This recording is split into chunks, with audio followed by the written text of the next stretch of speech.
So we're coming to you live from Sylvia's attic, and just want to give you the background on how this all began 8-9 years ago, right, Sylvia?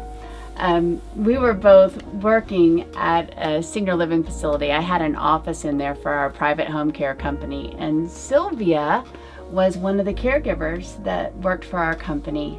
And this precious angel would bring light to everybody as she walked. And we all looked so forward to seeing her, whether it was me or the clients or the residents or the folks that worked in the facility.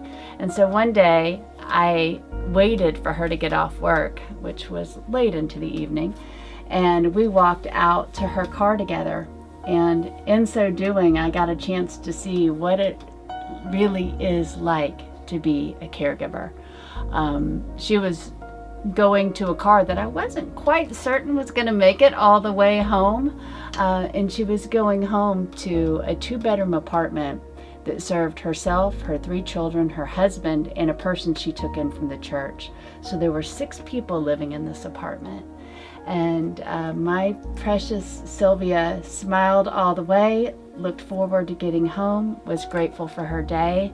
And as days rolled by and I learned more about her, I learned that she was giving other caregivers gas money that I don't know that she had, and she was giving scrubs and clothes and things to other caregivers that were, she felt like, in greater need than she was.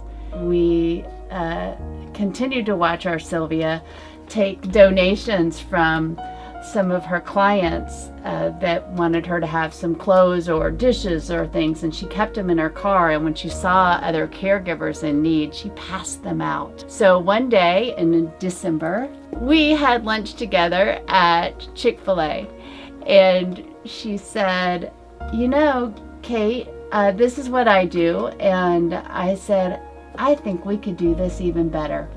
And so we started collecting items and putting them in my basement, and caregivers would come over. And so started Sylvia's attic. Being a caregiver myself,